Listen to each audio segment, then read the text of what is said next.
Good afternoon, sir. Good afternoon. Good afternoon. How are you doing today? I'm fine. Yeah, great. Okay. I think we'll wait for 1 or 2 more minutes so that Swati and others can join our class. Hope that's fine.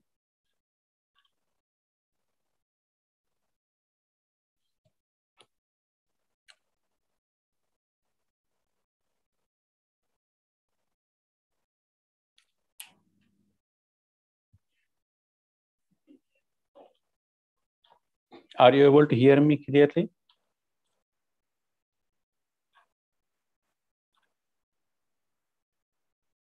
Hello? Yes, sir. Okay. I'm just checking. Everything is fine.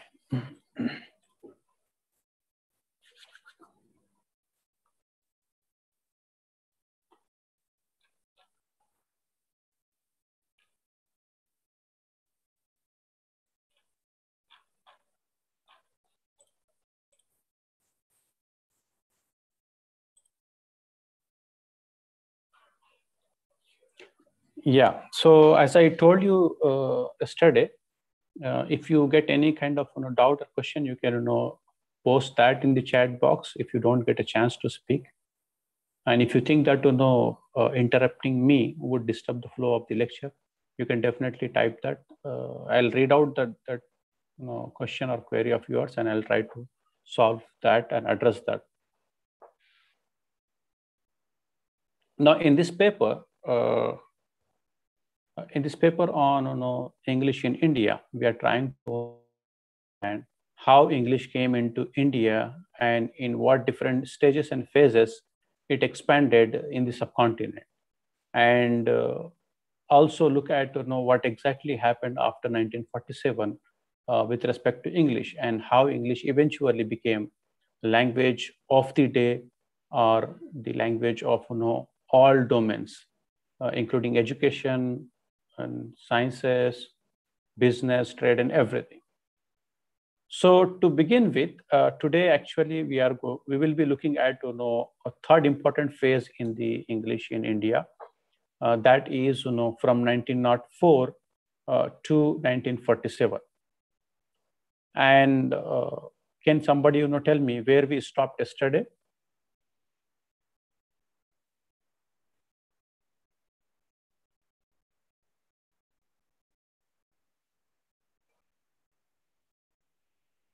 If Swati is around, if Bindu is around, they can recall that The Indian Universities Act of 1904, I think.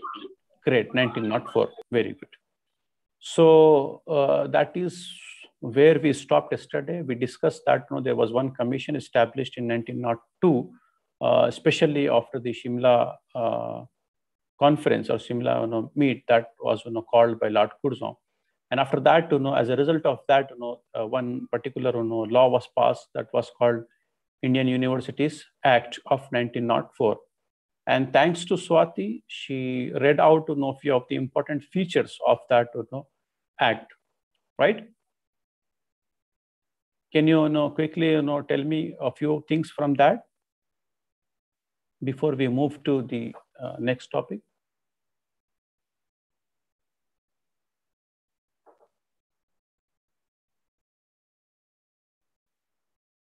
Basically, through that act, yeah. Through that act, the government wanted to tighten its control over the universities, and it gave certain privileges to universities. Now, please add a few points to that, if you remember. The government secured the right to make amendments and reforms and give approval to the rules formed by the senators of the university. Yes. Okay. And the government also had the right to make laws in this regard by themselves. Yes. And government actually specified what number of members can be taken as senators in the university body. It also granted the powers to the universities to give degrees and so other administrative powers.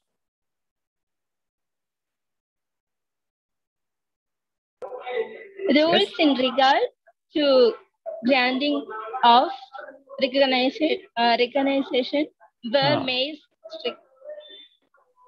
Sir? Yes, yes.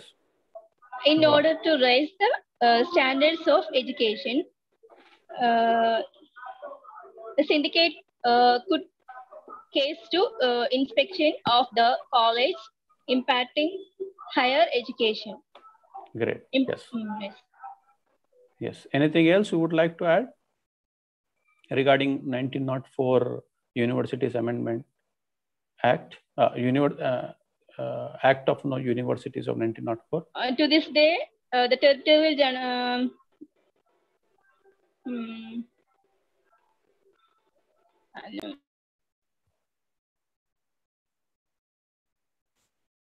I'm following you, please. Okay, so thanks for recalling a few of the important points from our previous lecture that happened yesterday. Now, before we go to third important phase in English in India, what I would like to do is that recall for all of us that what are the important milestones we have achieved till now. That is 1904.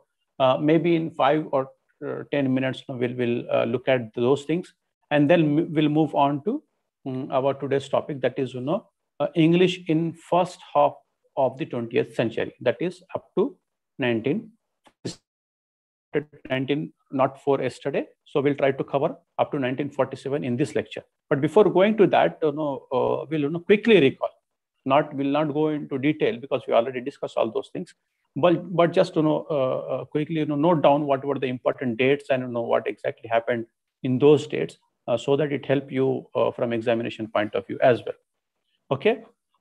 So what I am going to do right now is we'll start with an important factor, that is in 1498 one particular sea route was discovered to India, and as a result of that Britishers and other European powers started coming to India. That was the one important thing.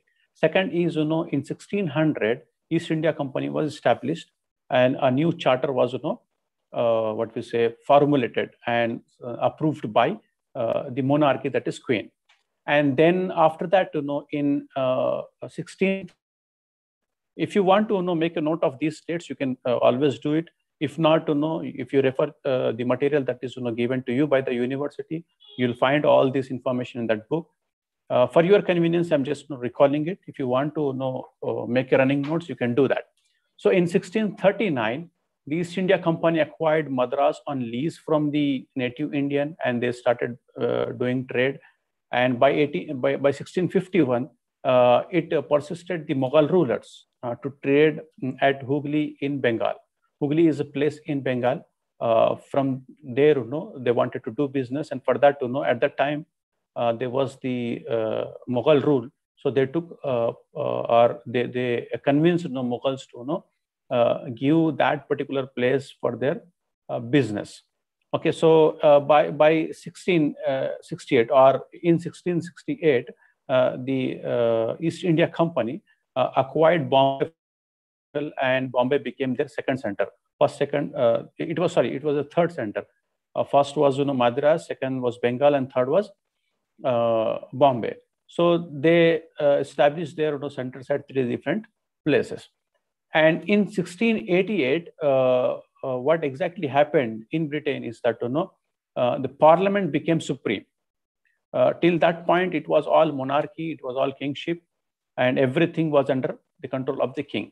But what happened exactly there is, in 1688, the parliament now became the supreme. Now what would work is the laws of the parliament, not of the monarch. Though monarchy was not completely abolished, it is still there ceremonially. But who has the privilege or who has the powers to make laws and pass laws? It is nothing but parliament. So it happened in 1698. Another some kind of small what we say modification was done to the charter of the East India Company. As a result of that, East India Company allowed missionaries to come to India. So till 1698, missionaries were not allowed to come to India. Please remember this. But from 1698 onwards, the East India Company, after a change in their charter, allowed missionaries to come to India. And we discussed about what exactly missionaries did in India and how missionaries helped East India Company and the British government in implementing their policies and in remaining in power in the Indian subcontinent. And during 1600 to 1700, typically the East India Company expanded its its business. So does missionaries. They also spread across different parts of the subcontinent, and they gradually established themselves in the Indian subcontinent. And then in 1757, we all know that a Battle of Plassey has happened, right? Do you remember that date?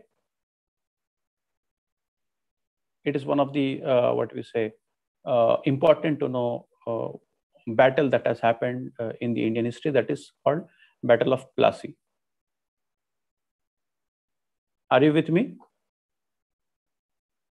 Hello? Yes, sir. Yeah.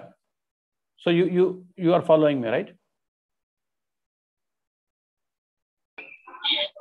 All are following, sir. Okay, thank you. Thank you. So then in 1781, the government established a madrasa called Calcutta Madrasa in Calcutta, and it was established as a learning center by Warren Hastings. And in 1791, Banaras Sanskrit College was established by the British government.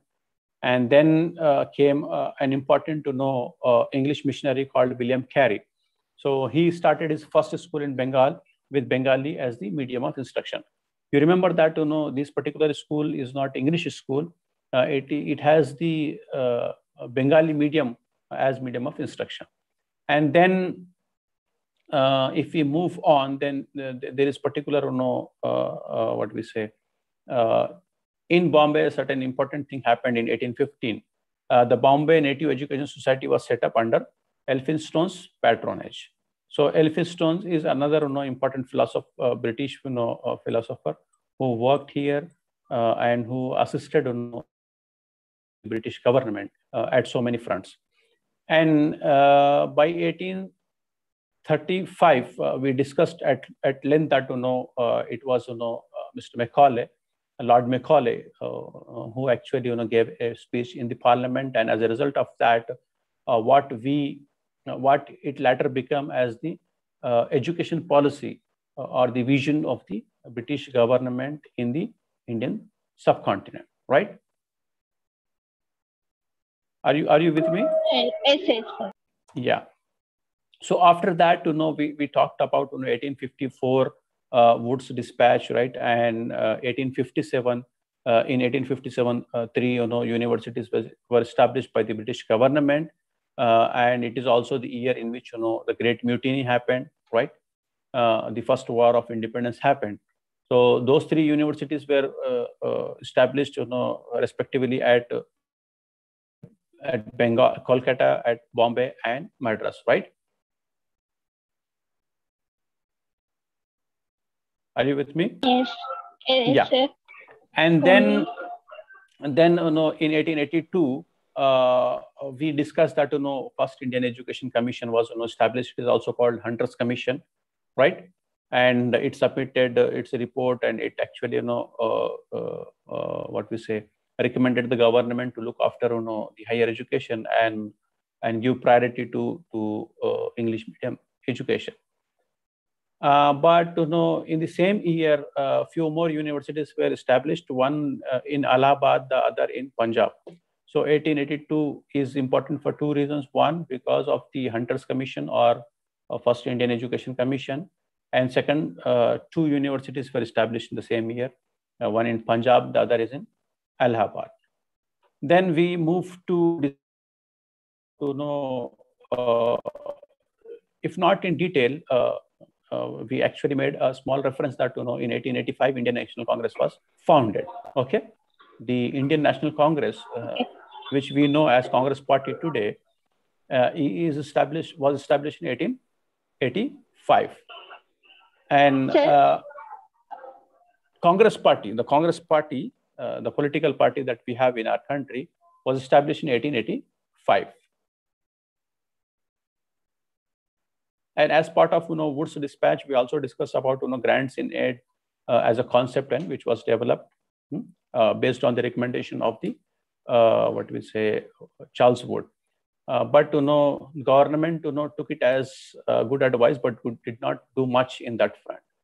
And then in 1902, we actually talked about Indian Universities Commission, right? It is also called. Yes. Can I ask you one question? Yes, please. What is the main objective of Macaulay's education plan? He actually, gave a very famous statement, which is, remembered by all of us, and it is quoted in so many, books and articles. That when he gave the speech in the parliament, he said that we want to we want to know people Indian in blood, but English in taste, right? Opinion and intellect and morals. So this is what he said. By that he meant that he want people who are trained to assist the British in its policies, and they should behave like a British when they get educated. So the crux or the important point of his speech, and it is considered the educational policy of the British Empire. I request somebody's mic is open, that's disturbing us. So please mute. Yeah, so in 1902, one university commission was established. It is also called Raleigh Commission. And as a result of that, in 1904, Indian Universities Act was passed. Actually, it was meant to tighten control over educational administration and funds provided in lines with the grants and aid. So by this time, it was all the British control. It was all British who were dominant. But for 1904 and from there to 1947, there were two different phases in which Indian struggle for independence got a huge boost, a much needed momentum, and as a result of that, many of the leaders on the scene at that time were able to motivate people to go against British and British policies. Now we know that from 1600 onwards till 1904, it is a period of almost 300 years, 1718 and 1900. Okay, so in these in those 300 years, a lot has changed. Like for example, English became the means of communication, not just bureaucracy. Initially, it was only bureaucrats who were using English, but time passed, and as English continued to spread, as more number of schools and colleges and universities were established providing English education, so English became a language that connected people. English became language in which people started thinking, talking, and debating, right? So English spread in many spheres of the Indian life. So if you take the example of print media and mass media, English was there, English was used. When it comes to elite of the country, they were using the English language. When it comes to common masses, they also realized that there is a huge potential in learning English and English education, because it offered them jobs and other opportunities, which were not readily available to those who did not have that. So all these things resulted in a very strong hold of the British government over the society. Besides trade, or in all different domains, British government was able to exercise its power. But with the one particular incident, as I told you, as the sentiment of anti-British, the sentiment of going against the establishment, going against the British, began right from the incident of 1857. There was a what we say undercurrent. There was an undercurrent of challenging the British government, challenging the policies of the British government, and that particular incident somewhere became a precursor to the establishment of a national party, a national political party in 1885, and that we know today as the Indian National Congress. And with the establishment of Indian National Congress, the momentum to challenge the British government on its policies and the way it is conducting its affair in the country, and the kind of subjugation that the countrymen are suffering, all those assimilated, those came to a common came to become a common sentiment, that is we need to free our country from the British rule. So these things were happening at one side. English was penetrating deeper and deeper into the Indian subcontinent, into the lives of the Indians. At the same time, the sentiment to overthrow this government, to change the rule of British government, and have our own rule, we call it Swarajya. So these two things were moving parallelly. Are you with me? Yes, sir. And thank Yes, you, sir. Do you think I'm going a little fast? No, sir. Yeah. No, the reason being is that I'm trying to quickly sum up what we learned so far up to 1904. So that's why I was going a little fast. Now from 1904 onwards till 1947, this particular period in Indian history is a very hot time. There are a lot of things that have happened in these years, in these particular decades, and internationally also there were two important things that have happened in these particular decades. If you remember that First World War was happened in the second decade of the 20th century. Can you remember? Do you remember the dates of that? When 1914, First World War. 1919. Yes. So 1914 to 1919. 1918. 4 years only, First World War. Yeah, sorry. No, I think it ended in 1919. Okay, sir. Anyway, no issues.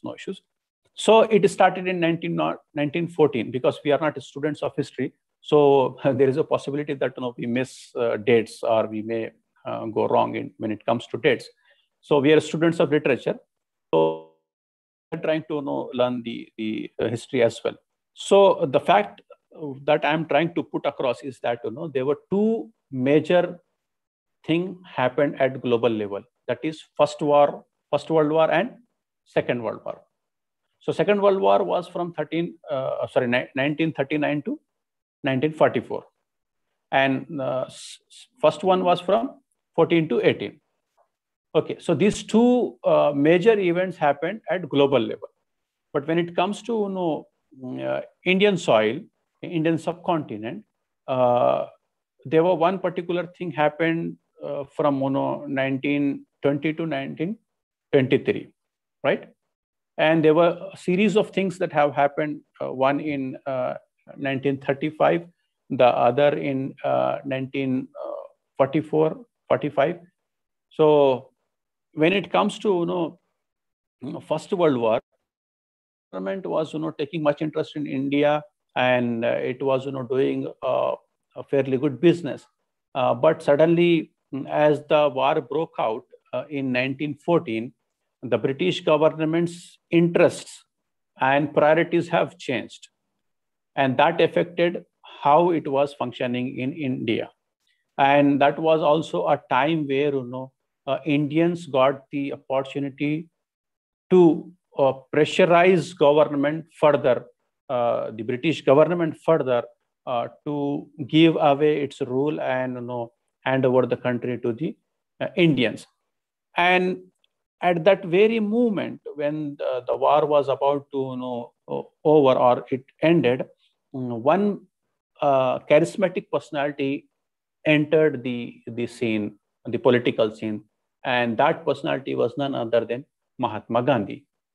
And as a result of entry into Indian politics, into the time where the country was going through the struggle for independence, he brought a drastic change, a paradigmic shift in the way Indians were responding to the subjugation, oppression, or rule of the British government.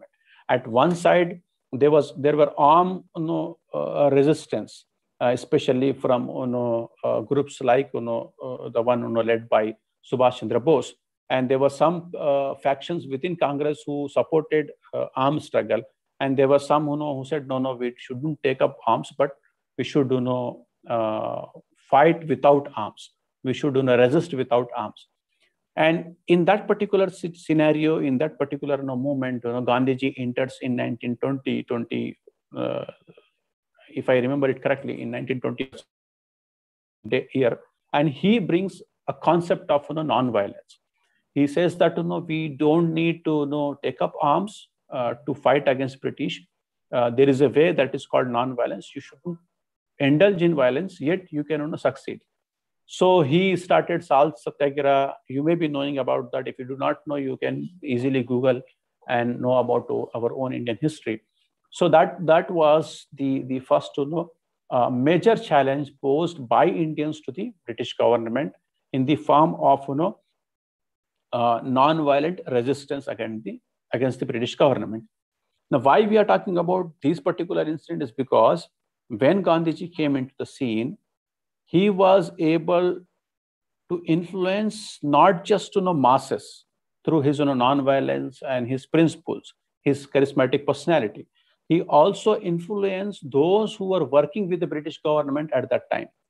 And remember that I told you in our previous lectures that initially the British government wanted to train people who could assist them in their business, right?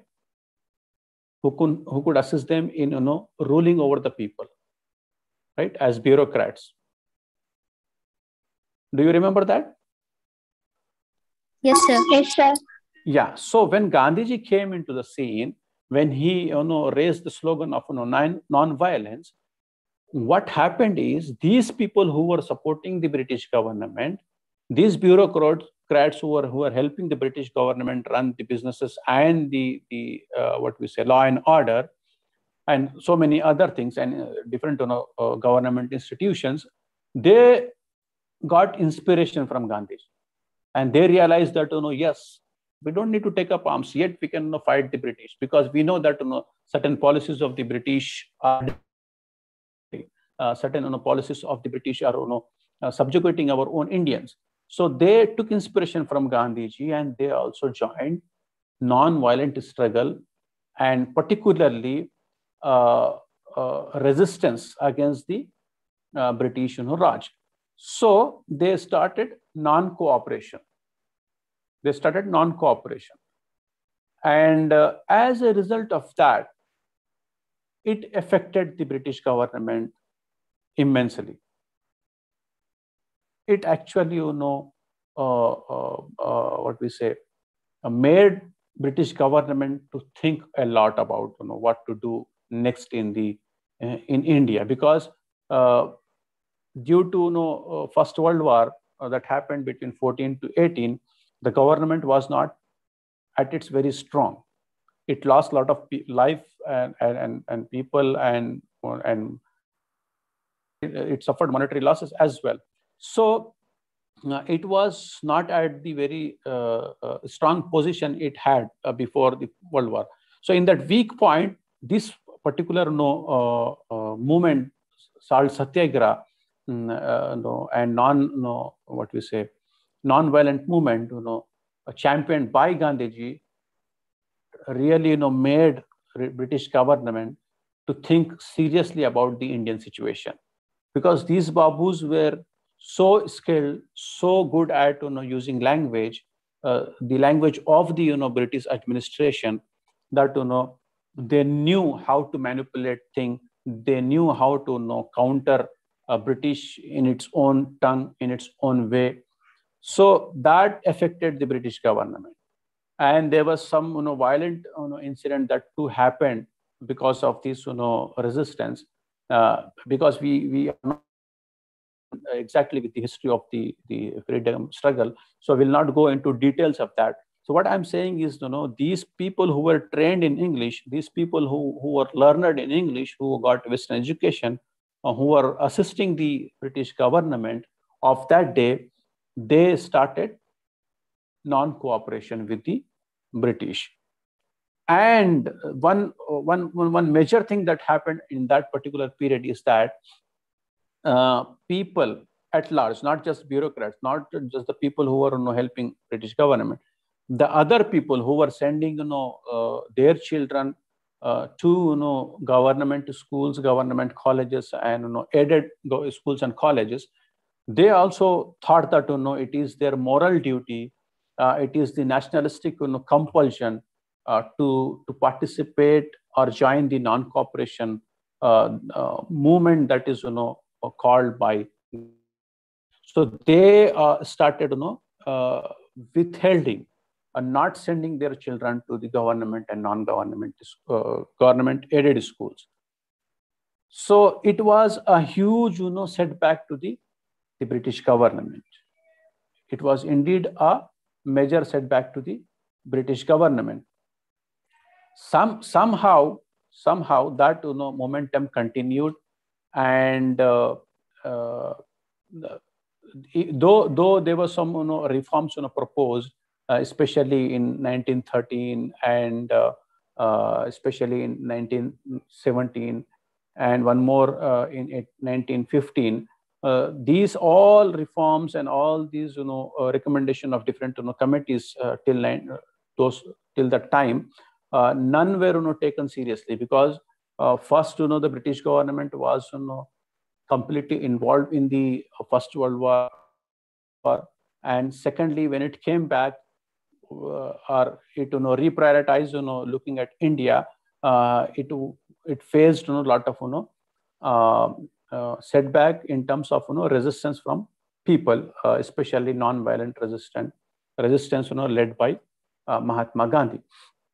If you want to make a note that in 1913, resolution on educational policy was passed, and that recommends need for establishing new universities, and 6 more were established during 1913 to 1920. So in this in that particular period between after 1913 to 2022, three I can remember 3 important universities established in that period. One was Delhi University, the other was Jamia Millia Islamia, and one more I think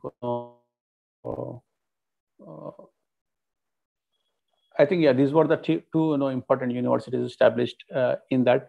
In fact, as per the what we say. Aligarh University also, no, sir?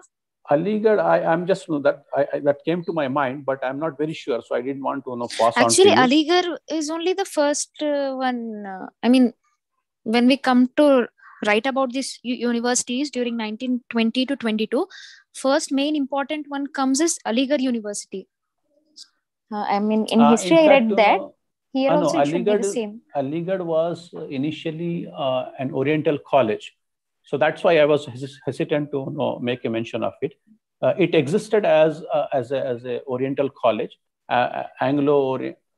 Indo-Anglian or Anglo-Indian Oriental College. Yeah. It was a college then. But I know for sure because I in Delhi University, so I know that in this particular period, Delhi University was established, and a few years after that, maybe in 1921 or some date, some year, Jamia Millia was established. So these two central universities were established in that, and as per the record, there were 6 actually that were established. I'm not able to recall those, so you can look into the text to know more about that. And in 1917, one particular commission was set up. It is popularly known as Sadler Commission. And yes, I recommend you all students to look into details of these committees and their recommendations, because most of the time in exams you are asked what was yes, the Hunter Commission, what was the first Indian Education Commission, right? And what is yes, what are their important recommendations all. And one important commission in post-independent scenario is Kothari Commission, which has been asked multiple times in so many competitive exams. So that we will discuss in detail if time permits in next class. So this is the 4th class, right? We are having right now. Yes, sir. Last class will be on 31st. Yes, sir. We have 2 more classes, so we'll try to cover as much and as fast as possible. So in 1919, there was some reforms proposed by Chelmsford, and by 1921, Department of Education was transferred to the control of Indian ministries. So earlier it was purely with the British government, then later it was transferred to Indian ministries. And in 1925, Inter-University Board was established, and by one important thing we need to remember is that in 1935, Government of India Act was passed, and what exactly Government of India Act is, if we have to tell it in our own words, it is like before actual independence, we have got a model of it, a kind of a beginning of the independence. So 1935 is the beginning from where our leaders rightly bargain their share in the government. So there were some proposals. I don't want to go into details of that because that is not relevant to us. But from 1835 onwards, we were in a position to demand and claim our own Swaraj, our own powers and privileges gradually. Eventually, after the Second World War, which started in 1939 and ended in 1944, after that, after 3 years after that, World War, we completely got the independence from the British government and its everything that is related to British. Not the structures, not the system that they established. We still have the education system established by them, though we made some changes, but in spirit, that system is still there. We adopted the judicial system that the British gave to us. We adopted this what we say civil services system that British gave to us. A lot of things British did which were obviously useful to. So after independence, we retain all those things, Yes, at the same time, we made some tweaks, we made some changes as per our requirements. But this, struggle to reclaim our country saw its first, fruits in 1935. And eventual fruits came in 1947. So this journey, though I tried to run it as fast as possible, I think we could debate these events in much details to understand different aspects of each event that has happened. But I don't think the time would permit us. One important thing I would like to mention is that if you look at your text, if you have with you, there are a lot of samples provided to you. For example, as I told you, by 1904 itself, English was everywhere, and not just elites, but masses also wanted to get educated in English because of educational career opportunities and other privileges that were, and also because of the status. Okay. If you look at some of your samples provided in your text, you see that English was used in newspapers, English was used in advertisements, English was used in businesses, English was used in bureaucracy, and things like that. So if you get a chance, you please look at it. If you have any, you can show to us in the camera. Specimens of English written by Indians, that one, sir? Yeah. Any one specimen you take? Yes, sir, it's here. There are a lot of, actually, it is basically given for you to understand what kind of language was used at that time. This is one specimen, political bureaucracy petitions. Could you please read that language? We'll try to interpret it. Shall I directly read the body of the letter? Yeah. You read the whole. I mean, right from the way it is, okay, from the to beginning. whom it is addressed and how it is addressed. That is also important. Page number 40. Okay. Page number 40. Data specimens of English written by Indians. Specimen 1. Political bureaucracy petitions. Source: Home Department, Public Proceedings, Volumes, 10 January 1771, number 14. Okay. To the Honorable John Carter, ESQ. Esquire. It's a short form for Esquire. Okay. President and Governor and Cat Council of Fort Williams, the humble petition of some of the principal merchants of the Calcutta now in confinement in jail of Calcutta. Most humbly, sheweth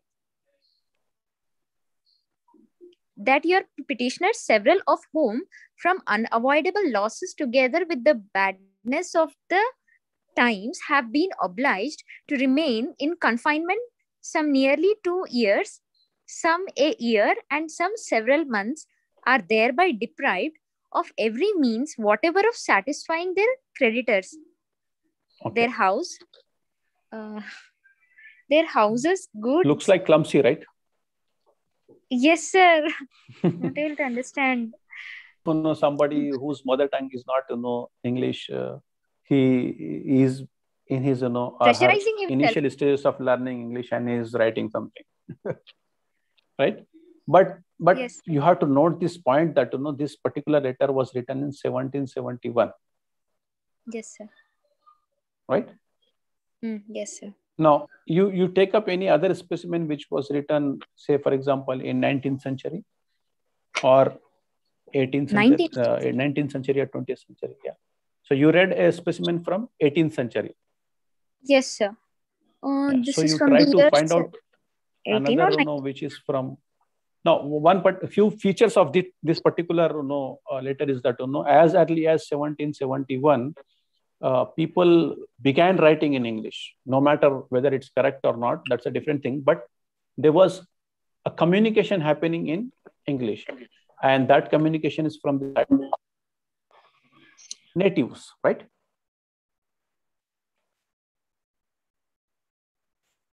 Now, you please pull up any other example where you have a specimen from 19th century. Year 1823, page number 41, specimen 1, bureaucracy, a formal letter. Raja Ram Mohan Roy's letter to Lord Amherst on Western education. Source, Indian English Prose, an anthology edited by D. Ramakrishna. Mm-hmm. To His Excellency, the Right Honorable William Pitt, Lord Amherst. My Lord, humbly reluctant as the natives of India are to obtrude upon the notice of the government the sentiments they entertain on any public measure, there are circumstances when silence would be carrying this respectful feeling to culpable excess.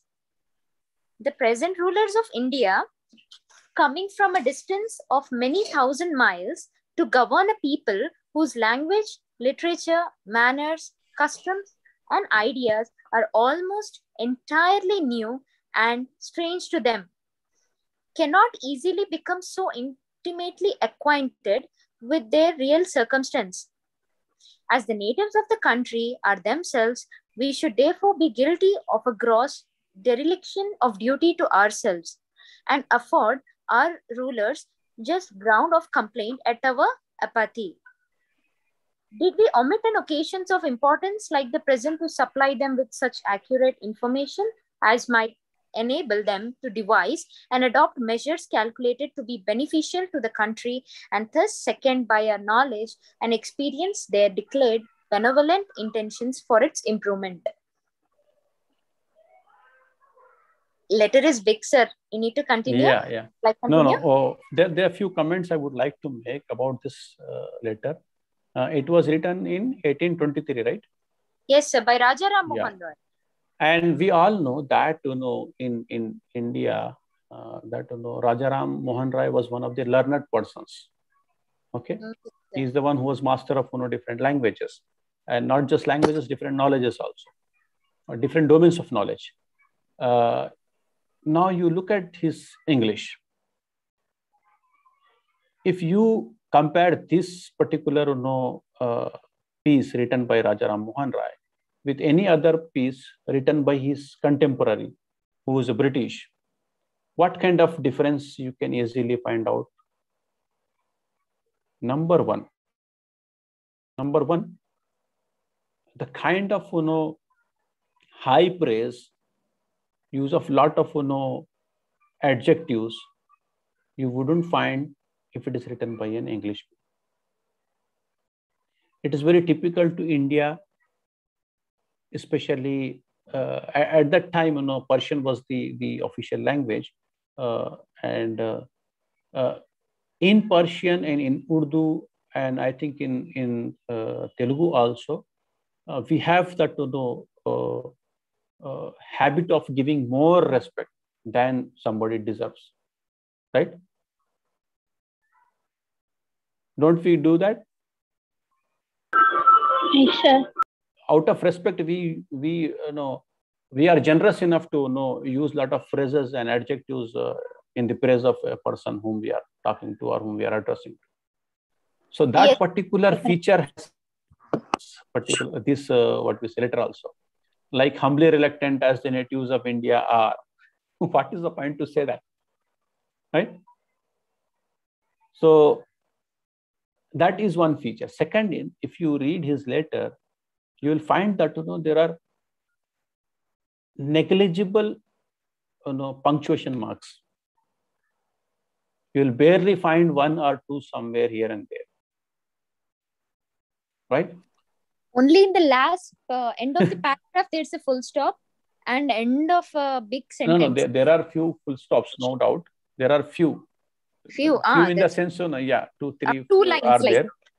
But a sentence, running into, comprising of say 50, 60, 70 words, right? That is not how English is written. It is typically the Urdu or Persian is written. If you look at Persian, because I am aware of Urdu and I am aware of Persian, I can tell you that this kind of feature is same in Persian. Fasiullah? Sir. Fasiullah, sorry to disturb you. Yes. Fasiullah, sorry to disturb you. Yes. Professor Shakila Khanam, Dean. Yes, ma'am. Faculty of Arts. You are taking very wonderful classes. Congratulations. Thank you, ma'am. So what I am seeing nowadays, your voice is not audible. It's breaking.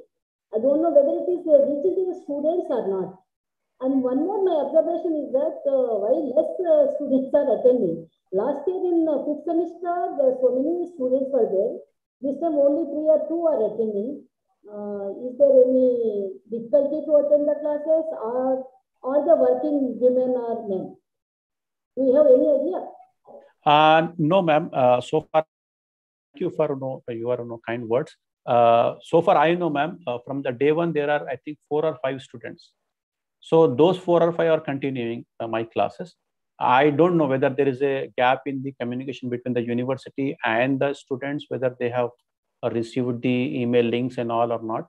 That I'm not very sure, being an outsider. Perhaps, administration can best answer that. And so far, my, way of teaching is, I'm trying to, make it as, interactive as possible.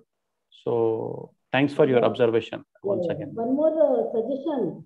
Yes, ma'am. Always encourage the students for their interaction. They should ask the questions. This is not conventional university to teach each and every page, each and every paragraph. They have to study on their own, and if there is some doubts or anything, we have to counsel them. That's all.